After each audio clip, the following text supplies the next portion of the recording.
Hello everyone, my name is Genevieve Curl and welcome to the inciting incident of Season 2 of the Great Awakening story that the Planetary Mother has been ongoingly revealing to me as it unfolds. Now this particular video I have a lot to cover because not only am I going to speak to the inciting incident and the choice points, the call to adventure we're at right now, but I'm going to frame that in a larger picture. Over the last week I've had a lot of channel downloads about not just this year's story, if you've been following these videos, terrestrially how the story tends to unfold is from April to April. We go through a 3-act story in our lives, a personal journey. So this is the inciting incident in the first act of this season we're about to go through in ourselves. But not only that, it's also the inciting incident of the macro 8-year story being told over this time. So this ties into the lunar eclipse we've just had and the solstice coming up. So this inciting incident is a very, very important one for all of us, and I'm going to frame it in this larger context to bring more clarity. So, my first video, a couple weeks ago, I spoke about how we were in the equilibrium, right? Trying to find this new equilibrium, having journeyed through our story since last year, April, up into April this year, and finding the balance of this new elevated self we've become. And I knew the inciting incident was coming, the spark of the story, which was going to come from us taking some sort of action in our lives. We were, I know for myself, full of creative ideas and inspiration, but looking at the external world and going, whoa, it's really restrictive. Is there room for me to co-create this higher story for myself? And that was the message from her. Yes, yes, unequivocally yes. The exterior world that seems to be sort of spiraling into more chaos and absurdity is strange for sure, disconcerting, but also the impetus for us to go, wait, no, I know who I am. I know that I'm a divine being. I know that there's a higher story above the story that certain people and entities and people in power want me to believe. So we all took some action in some way in our lives, and since then I have experienced my own inciting incident.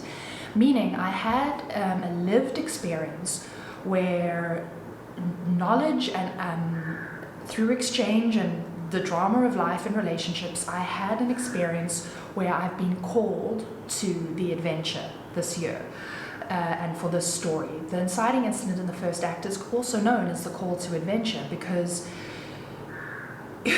you're shown something that you can embody. And it feels so right in your soul, but because it's so evolutionary for the self, there's a sense of trepidation and doubt and just trying to process it, right? Which takes us a bit into the refusal of the call. So after the call to adventure, we go into this refusal where we're trying to decide, right? Where I feel myself in this place as well. I know I'm going with the call to adventure, but my mind is trying to catch up with what has been revealed to me and what's being called in my life, right? So I feel that this is where we're all at right now. However, and this is where I'm going to bring in the larger picture, this inciting incident, in correlation to the lunar eclipse we've just had, a fire lunar eclipse, and we're going into the solstice, is not only the decision to step into the story for this year, but it's the decision to step into the story that will play out over these next 8 years of Venus's cycle. Okay, now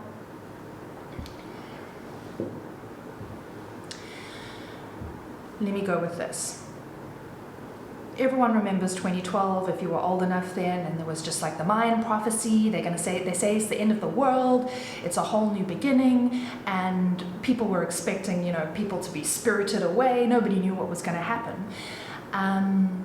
And I remember in 2012, myself and a lot of my friends around me all just reorientated toward like, I'm so over this relationship. I'm so over this shit. I just want peace in my life. It shifted us into seeing ourselves differently. And that was the beginning of a Venus cycle, 2012. So she takes 8 years to make a 5-pointed pentagram around the sun, right? And the Mayans followed Venus, the Aztecs, all the ancient mythological cultures and astrologers and cosmologists and higher knowledge humans not only followed all the planets, but there was a distinct relationship with Venus and what she heralded. So what Venus brought in 2012 was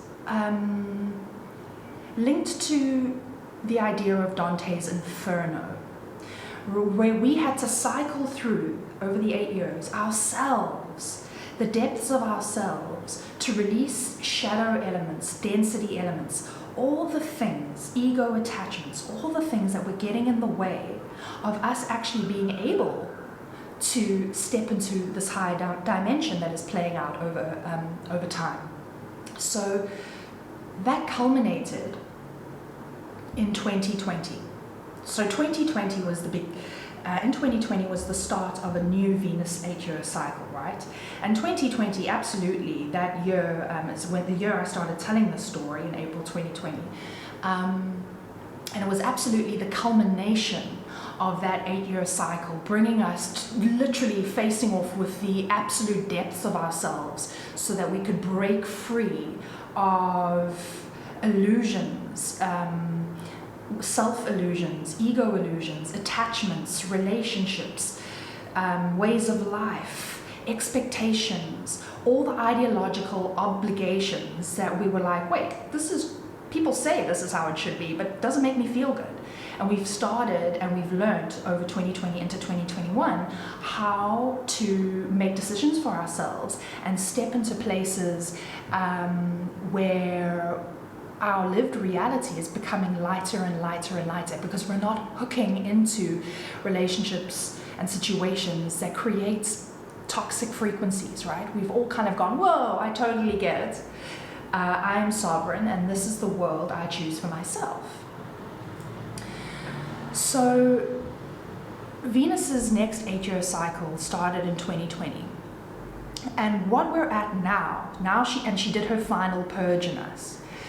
And what we're in now, through this lunar eclipse, is not only, so we're all having an inciting incident, meaning a call to adventure has been offered to you. What story will you pick? And I think everyone, and this is the importance of this particular choice in the story, is that the story point here is not just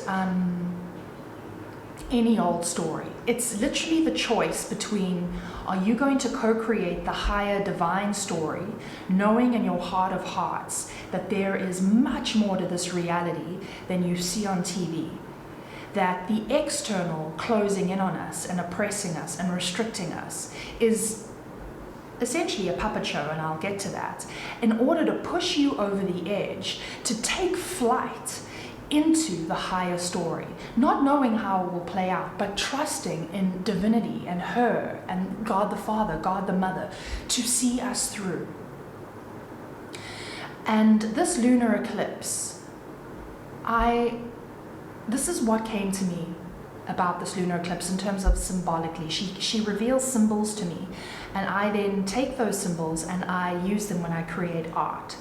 So on Tuesday and Wednesday, the eclipse happened on Wednesday, but Tuesday, Wednesday, myself and a group of women got together and we filmed a ritual or a co-creation ceremony with the lunar energy, because I knew, and I was told, I am starting a new story here. The higher story, the co-creative divine story is now opening officially. It's always open, but there's this portal where it opens in a very overt manner. And through that ceremony, myself and a group of women, it was so beautiful. And it was an evolutionary art process. If you follow some of my evolutionary artwork, what that is for me is landing art on the earth plane, not fully understanding necessarily what I'm doing, but taking the messages she's giving me internally through dreams, contemplation, things that come my way, and showing her symbols as an act of divine co-creation. I am here to say, I am here to tell your story, Divine One. And this is what this artwork was about. And I'm still cutting the video, so I'll share it in a week or so, but it's important to discuss the symbolism here because I think it's going to help make sense of where we're at right now. What I was shown and what we did in the performance art of it, it was a ceremony, so there was this sort of unified moving meditation between the woman and myself, and it was filmed while we were doing it. So it was a very intimate lens on the feminine, the divine feminine, and it was so beautiful, and I was so cried so many times through it with the woman that we shared with, and I'm just so grateful that they joined in and brought their co-creative hearts to the mother as well. And how we started was we were on a red field and we hacked at the ground with a pitchet, hacked into this dry earth, dry, because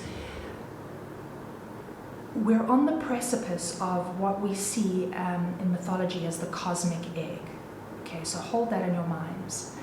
We hacked at the earth, each of us, until we could break open a hole. It was dry and red. And then we all took a mustard seed.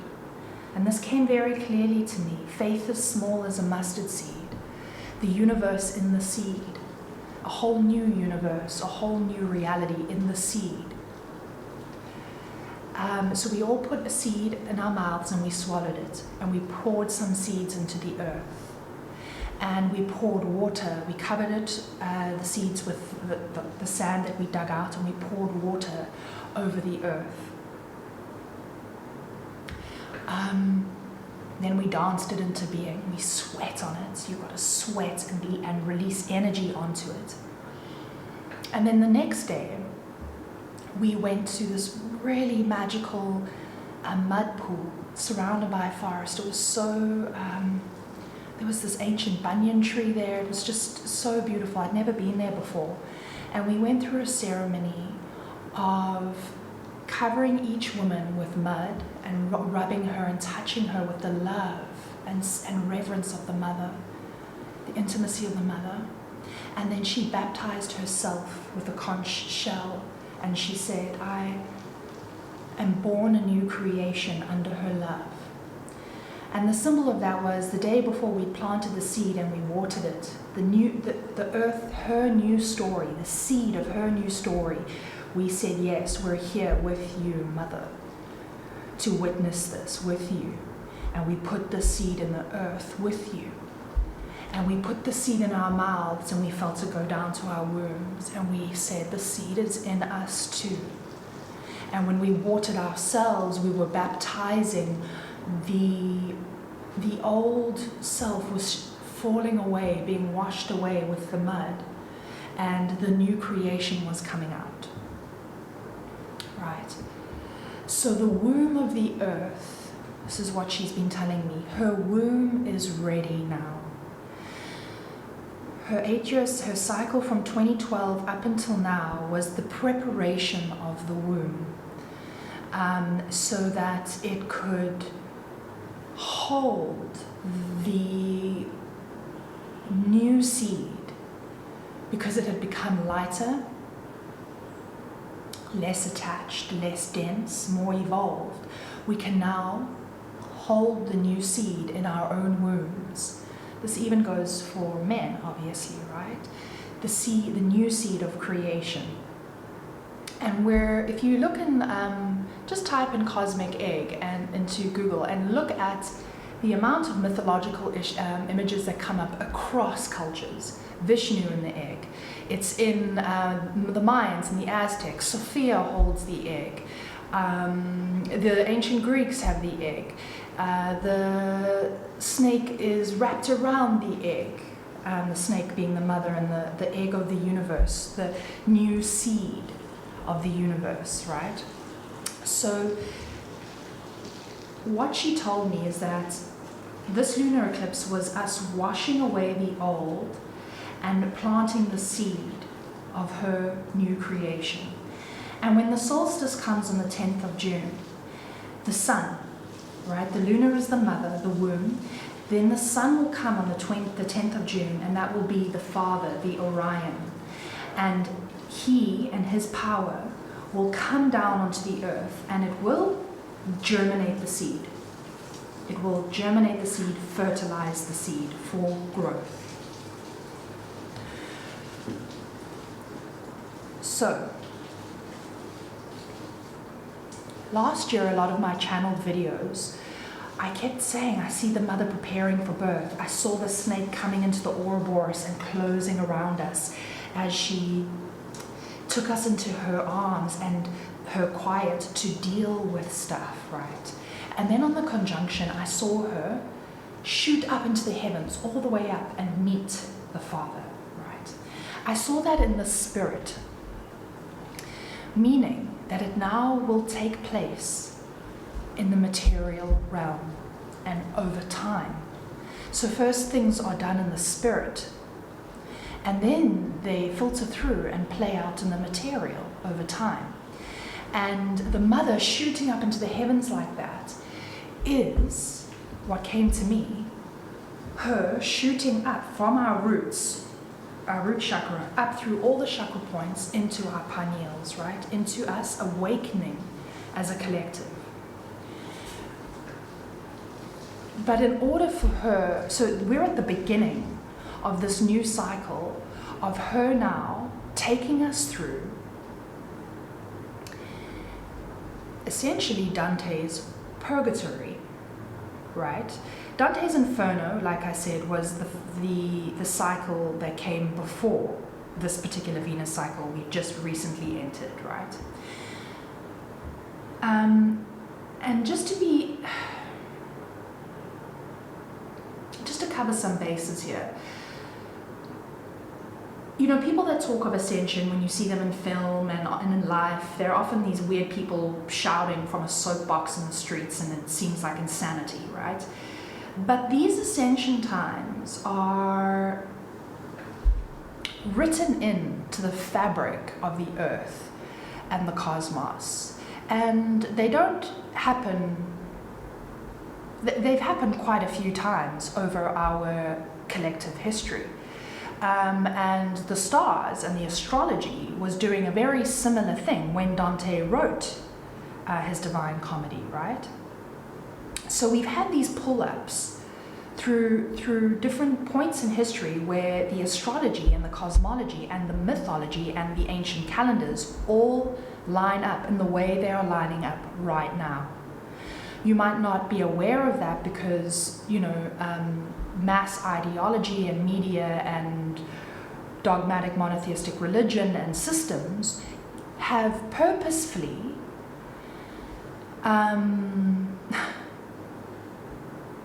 demonized astrology, demonized the magi or the alchemists as sorcerers or witches, right? There's been a whole story and demonization put on this knowledge I'm giving to you right now over history.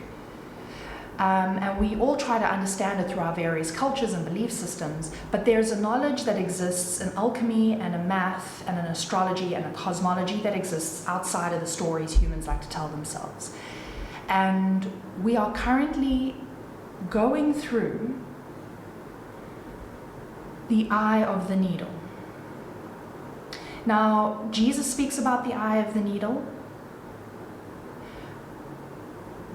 The Egyptians spoke about Horus as the eye of the needle. The eye of the needle comes up across the board in mythologies. And the eye of the needle is when the earth opens into a new paradigm. And we see the Vesica Pisces, right? It's this middle part.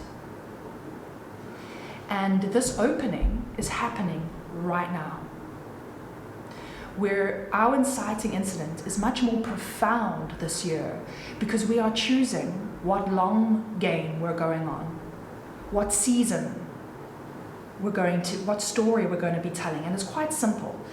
Are you going to tell and co-create the higher divine story? Or are you going to believe and co-create the restrictive, dogmatic, lower dimensional, archontic story? Each human has their own choice, right?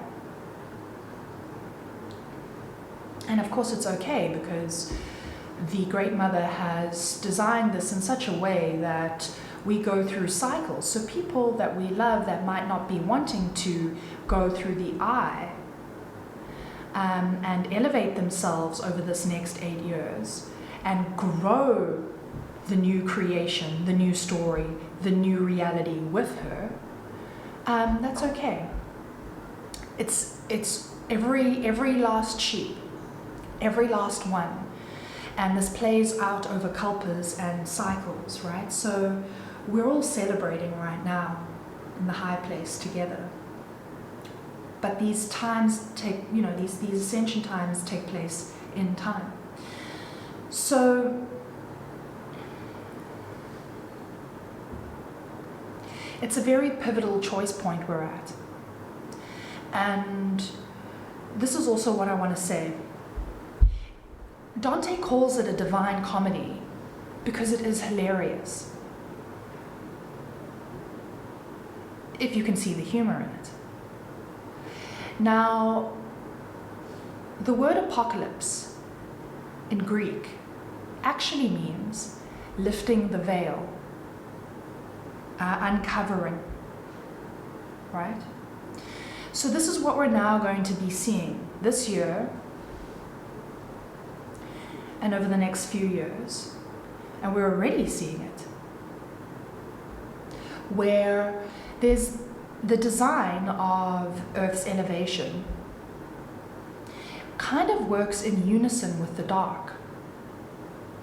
The dark gets so extreme and outlandish that it is like the veil being lifted one by one by one by one of all the hands that are controlling the lower dimensional story, right? We've experienced this over this year. We've all seen, when the restrictions first came in, everyone was like, is this real? Is it not? What's going on? And we needed a year for it to play out, to start to see how ludicrous it's actually getting.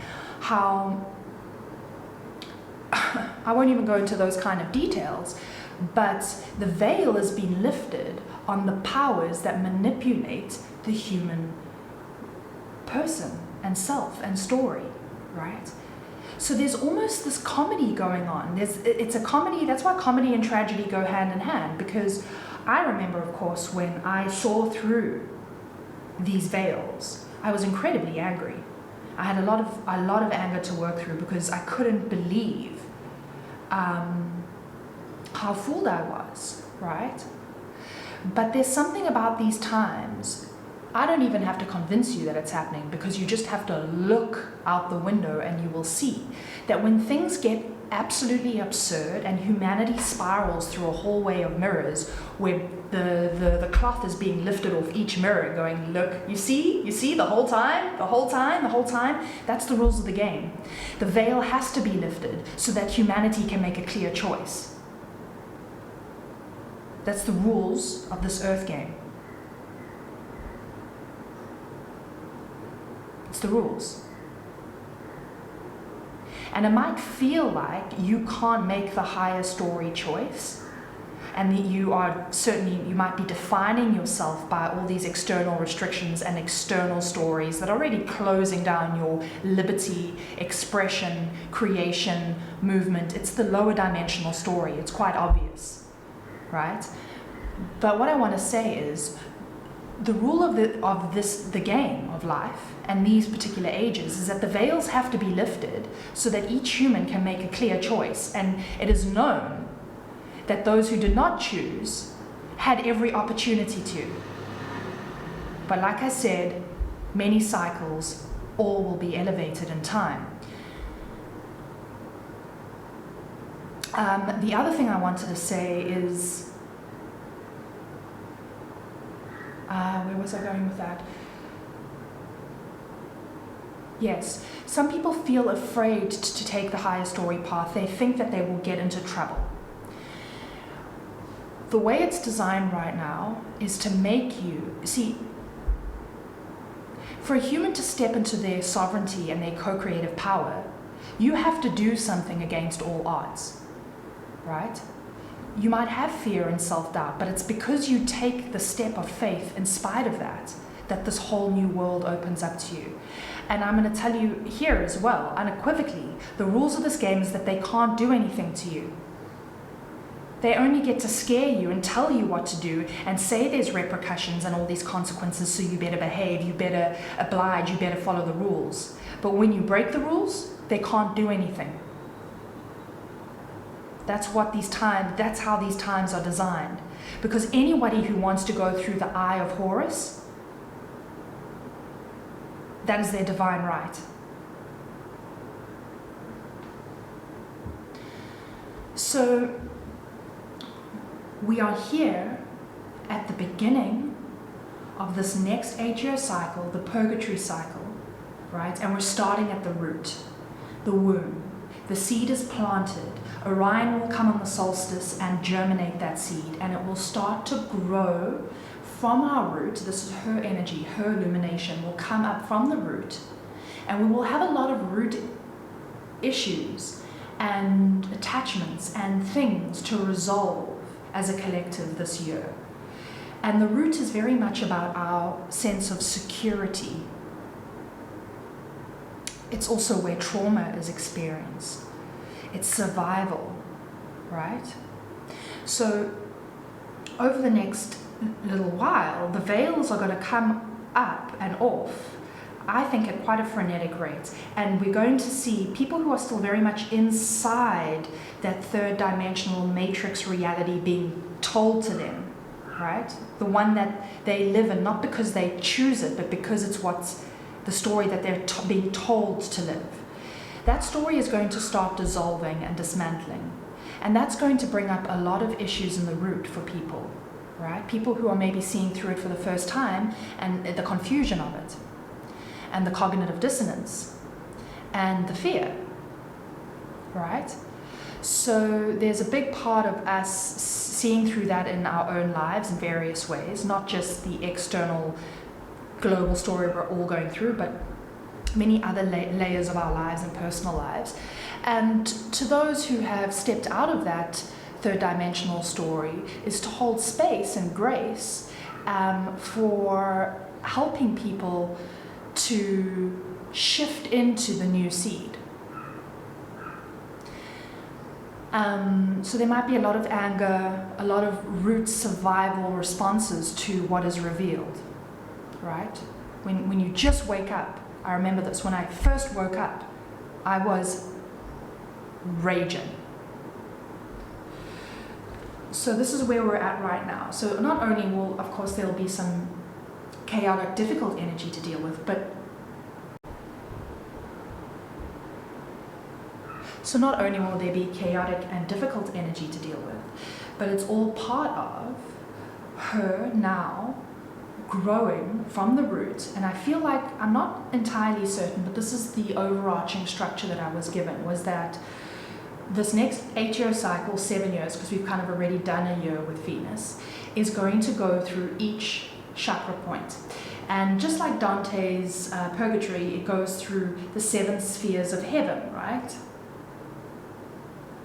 Moon, Mercury, on and on till Saturn. Right, there's these 7 spheres of heaven, and they correlate to 7 deadly sins. And as you go through the eye, we are essentially going through an 8-year cycle of of going up the system. I think each year will be a different chakra point in terms of the collective psychology and energy we will be dealing with.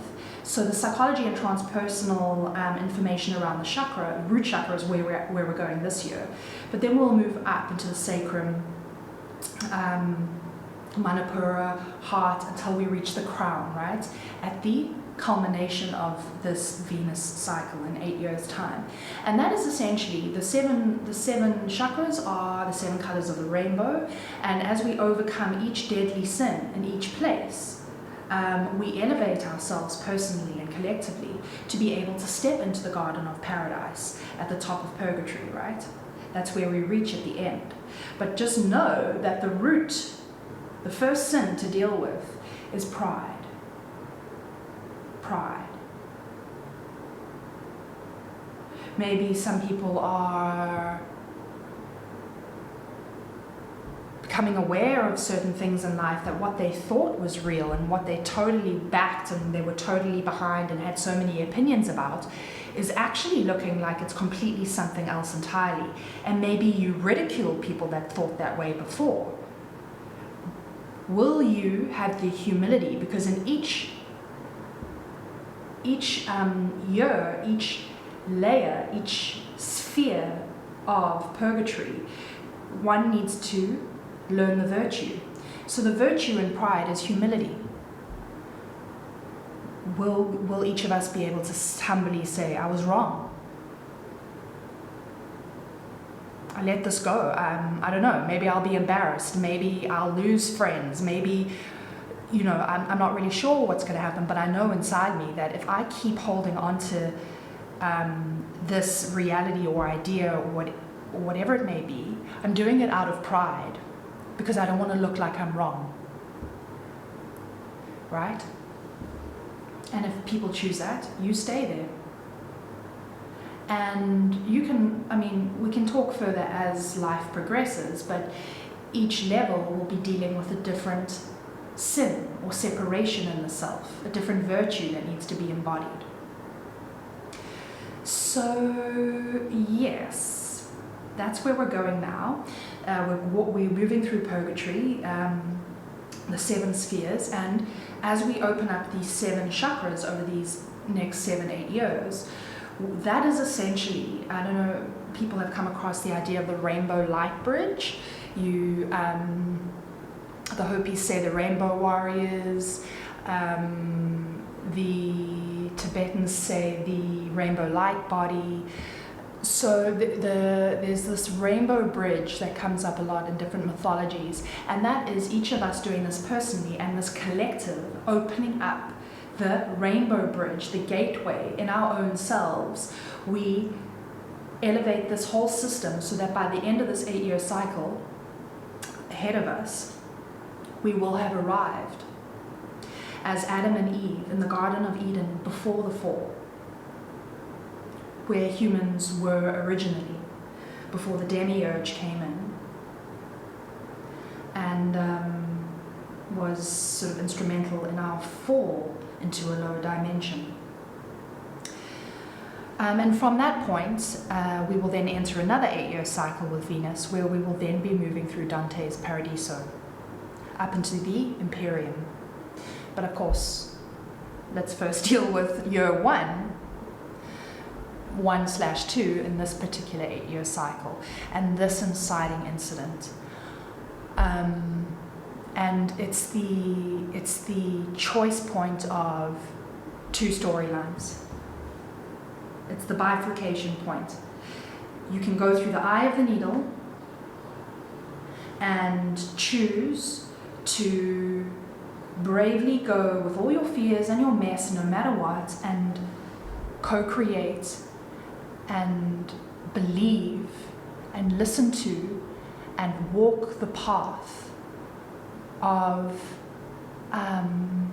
your higher self in alignment with the Holy Father and the Holy Mother and her Holy Spirit revealing each new step to you. And you can trust and allow that path, let go of control, and embrace this new self she's opening up to you, right? Because to go through the eye of the needle is to become something new. It's not going to be the way you did things before, right? I'm certainly learning this. I feel like I'm going through the eye, like I said, that hunter, like I'm feeling a lot lately, this energy we've been through with Jupiter and Pisces, everything's been very mutable, so everything's very malleable, and I felt a lot like Hunter S. Thompson in Fear and Loathing, right, where he's just like morphing his whole body on an acid trip, and I'm like, ooh, like there's a lot of shifting going on, and I'm just choosing that in spite of like my surges of fear and anxiety or whatever it may be, I know what I know in my heart of hearts. And I commit myself to the higher path no matter what, you know? And I know that it's going to be difficult, especially moving through the root and the sprout breaking through the earth, right? The seed breaking through, because Orion is about to germinate. So I know that to grow and move up this rainbow bridge is not going to be easy. But the divine has proven so much to me up until this point, and has made my life the sweetest, most delicious, fun, curious, challenging, elevating thing that I wouldn't trade it for anything. And I don't know what lies beyond, but I'm certainly picking the higher story. So, this is where we're at.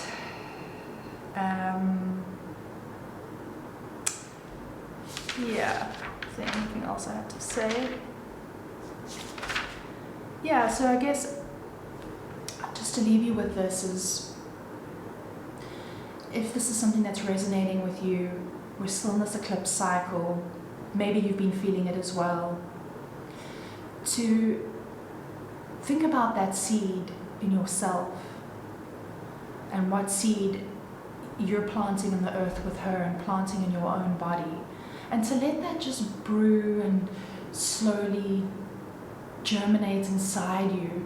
And when the solstice comes on the 10th of June, to completely surrender it to the Holy Father and welcome in his lightning, his spark and his fire of life to germinate that and to let it grow. Okay. And that's that. Beautiful ones. I hope everyone's doing really well. Yeah. It's been a strange time with Jupiter and Pisces. But so revealing. So be courageous and sink your face deep into the love of her wisdom and his power. Okay. Mwah.